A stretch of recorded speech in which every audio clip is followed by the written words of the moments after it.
रावण उत्तम कुल पुलस्त कर नाती यह विशेषरवा का पुत्र था। उस समय दो विद्याएं थी, एक सुर विद्या एक असुर विद्या। सुर विद्या में रावण बहुत बड़ा विद्वान यानी पारंगत था, जिसकी वजह से वो महापांडित्य कहा मतलब पंडित कहा जाता था।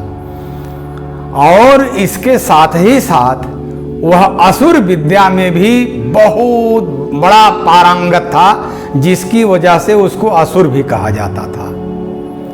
जैसा कि लोग कहते हैं कि यह राक्षस का पुत्र था, यह गलत है। राक्षस का पुत्र नहीं था। विशेषरवा मुनि बहुत बड़े तपस्वी और ऋषि थे, इनका पुत्र था। इस वजह से उसको असुर कहना गलत होता है। असुर इस वजह से वो कहा गया क्योंकि असुरी विद्या में भी वो बहुत ही बड़ा विद्वान था, जिसके वजह से उसको असुर कहा गया। असुरी विद्या के शुक्राचार्य थे। गुरु बृहस्पति देव विद्या यानी सुर विद्या के सबसे बड़े पारंगत सुर के गुरु बृहस्पति थे। इस वजह से रावण अपने पराक्रम से करीब स्वर्गलोक तक को उसने अपने कब्जे में कर लिया था। जितने देवी देवता थे ये सब उसके नियंत्रण में थे। यहाँ तक कि भाभी जो लोगों की मतलब होने वाली बात भविष्य की बात की ज्ञाता थी, उसको भी अपने कब्जे में कर लिया था। एक दिन भाभी से पूछा कि राम का जन्म तो हो गया है, ये बताओ कि वो है इस समय क्या कर रहे हैं और घर से बाहर निकलते हैं कि नहीं। तो भाभी ने उसे बताया कि देखो अब वो बालक जो हैं, चारों बालक घर से निकल करके नदी के किनारे महाराज दशरथ के साथ चले जाते हैं। महाराज दशरथ वहां पूजा करते हैं और वो बच्चे जो नदी में स्नान करते हैं, खूब उछलते कूदते हैं। तो रावण ने अपनी तरकीब बचाई, क्योंकि असुरी विद्या में पारंगत उसका बेटा मेघनाथ था। मेघनाथ इंद्र को जीतने के बाद इंद्रजीत जब उसका नाम पड़ा, तब से वो बहुत ही घमंड करने लगा था रावण मेघनाथ के ऊपर। इसलिए मेघनाथ से कहा, बेटा मेरा शत्रु जो है वह अयोध्या में सरजू नदी के किनारे स्नान करता है। अगर तुम उसको उसी नदी में जलचर का रूप बना करके समाप्त कर दो, मेरा दुश्मन सदा सदा के लिए समाप्त हो जाएगा। ऐसा सुन करके मेघनाथ आया और उसने घाघरा नदी यानी सरजू नदी में जा करके एक मगरमच्छ का रूप धारण किया। मगरमच्छ का रूप धारण करके जब ये चला तो राम उस समय बाहर थे।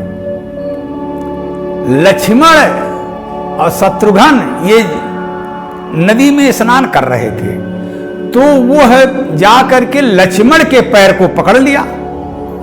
लक्ष्मण के पैर को पकड़ा और पकड़ने के बाद उनको खींच के जब ले जाने लगा, लक्ष्मण चिल्लाए, अरे भैया हमारा पैर तो मगरमच्छ ने पकड़ लिया।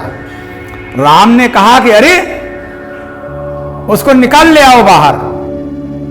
तो इन्होंने अपने शेषनाग की शक्ति से जिस समय उसके मुंह को दाबा तो वो मारे दर्द के पूंछ उठा दिया। बस ये सब घुस गए और उसकी पूंछ टांग पकड़ करके उसको घसीट ले आए बाहर।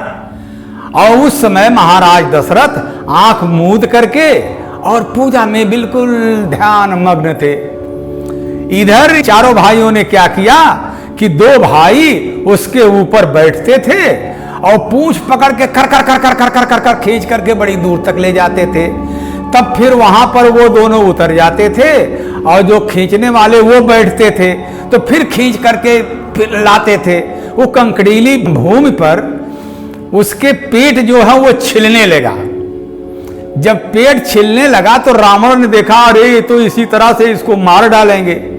लिहाजा वो पट्ट सिना रूप बदल करके महाराज दशरथ के पास जाकर हाथ जोड़ के कहा, महाराज आप यहाँ पर पूजा कर रहे हैं और आपके बच्चे जो है देखिए बहुत बड़ा पाप कर रहे हैं, एक जीव की हत्या कर रहे हैं। महाराज दशरथ ने जब देखा कि वो एक जीव पर दो बैठे हैं और दो खींच रहे हैं, तो उन्होंने कहा, अरे बच्चा ये क्या कर रहे हो, राम राम राम राम राम, छोड़ दो छोड़ दो छोड़ दो छोड़ दो छोड़ दो। पिताजी की बात को मानते हुए चारों भाइयों ने उसको छोड़ दिया और वो धीरे पानी में गया और पानी में जाने के बाद अपना रूप बना करके भाग करके सब लंका गए।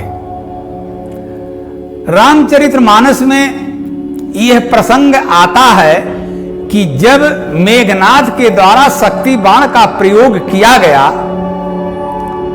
तो तुलसीदास ने रामचरितमानस में राम के द्वारा विलाप में लिखा है कि जो जनतौ बन बंधु बिछोहू तो पिता बचन मनतौ नहीं वोहू। कुछ लोग इसका तात्पर्य लगाते हैं कि राम ने जो कहा वो ये कहा कि न मानते हुए वन गमन ही ने किया होता, ये बात असत्य है। उस समय सत्य ये है कि उस समय जब उस मेघनाथ को ये घसीट करके मार रहे थे तब तो उन्होंने कहा कि हम पिताजी की वचन को न मानते, इसको वहीं खत्म कर दिए होते, यदि हमको लगता कि वही मेघनाथ जो है हमारे भाई को शक्ति बाण के द्वारा मारना चाहता है।